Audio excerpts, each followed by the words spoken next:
রঘুর বাজারের একেবারে মাঝখানে একটি পাওভাজির ঠেলাগাড়ি ছিল। অনেক মানুষ তার স্টলে পাওভাজি খেতে আসত। একদিন আনন্দ রঘুকে বলল, রঘু ভাই, আমার জন্য একটা মজাদার চিজ পাওভাজি বানাও। রঘু বলল, অবশ্যই ভাই, এক্ষুনি বানিয়ে দিচ্ছি। রঘু গরম ও টাটকা চিজ পাওভাজি বানিয়ে তাকে দিল। খাওয়ার পর আনন্দ বলল, রঘু ভাই, তোমার হাতে যেন জাদু আছে। এত সুস্বাদু পাওভাজি আমি কখনো খাইনি। রঘুর বানানো পাওভাজি সবাই খুব পছন্দ করত, কারণ এমন স্বাদ অন্য কোনো দোকান বা গাড়িতে পাওয়া যেত না। তার স্টলে সব সময় ভিড় লেগেই থাকত। রঘু প্রতিদিন খুব ভোরে উঠে সবজি বাজারে যেত, টাটকা উপকরণ কিনতে।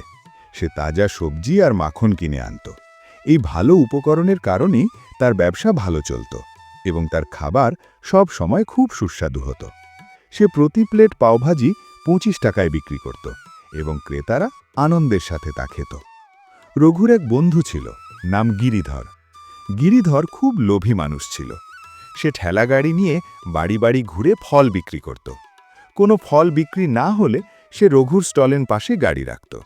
তারা দেখা হলেই কথা বলত। একদিন গিরিধর বলল, রঘু ভাই, তোমার পাওভাজি খুব সুস্বাদু, এর স্বাদ অনেকক্ষণ মুখে থাকে। রঘু বলল, এটা সব ঈশ্বরের আশীর্বাদ। তোমার ফলও তো ভালো বিক্রি হচ্ছে, তাই না? গিরিধর বলল, হ্যাঁ ভাই, আমি রাতে বাজারে গিয়ে সস্তায় ফল কিনি, তারপর সারা দিন বিক্রি করি। তুমিও একদিন আমার সাথে চলো, আমরা একসাথে ফল ও সবজি কিনব। রঘু রাজি হল। সেদিন রাতে তারা দুজন বাজারে গেল। সেখানে অনেক ভিড় আর খুব কম দামে সবজি বিক্রি হতে দেখল। রঘু অবাক হয়ে বলল, এখানে তো সবজি খুব সস্তা।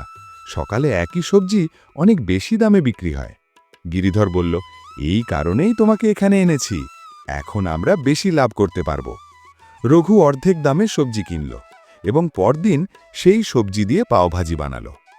মানুষ স্বাদে তেমন পার্থক্য না বুঝে খেতে লাগল। রঘু ভাবল, যদি কেউ স্বাদের পার্থক্য না বোঝে তাহলে আমি প্রতিদিন এই সস্তা সবজি ব্যবহার করতে পারি। ধীরে ধীরে তার মনে লোভ জন্মাতে লাগল। তার লাভও অনেক বেড়ে গেল। কিন্তু এই সুখ বেশি দিন স্থায়ী হল না। একদিন এক ব্যক্তি এসে বলল, রঘু, আমি প্রতিদিন তোমার স্টল থেকে পাওভাজি কিনি, আমার পরিবারও খায়, কিন্তু আমার বাচ্চারা এটা খেয়ে ফুড পয়জনিংয়ে অসুস্থ হয়ে গেছে। ডাক্তার বলেছেন বাইরের পাওভাজি খাবার কারণেই এমন হয়েছে।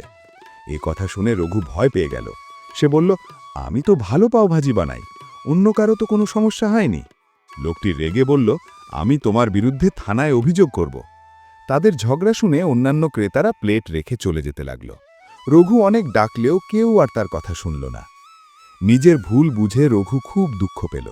গিরিধরের কথায় কান দিয়ে লোভের কারণে সে নিজের ব্যবসাই নষ্ট করল। এখন আর কেউ তার পাওভাজি খেতে আসে না। সে বারবার নিজেকে দোষ দিতে লাগল। লোভের কারণে সে নিজের ভবিষ্যৎ নষ্ট করেছে। এই গল্প আমাদের শেখায় যে লোভ খুব খারাপ। জীবনে কখনো লোভী হওয়া উচিত নয়। সামান্য বেশি লাভের আশায় কখনো নিজের ক্ষতি করা উচিত নয়।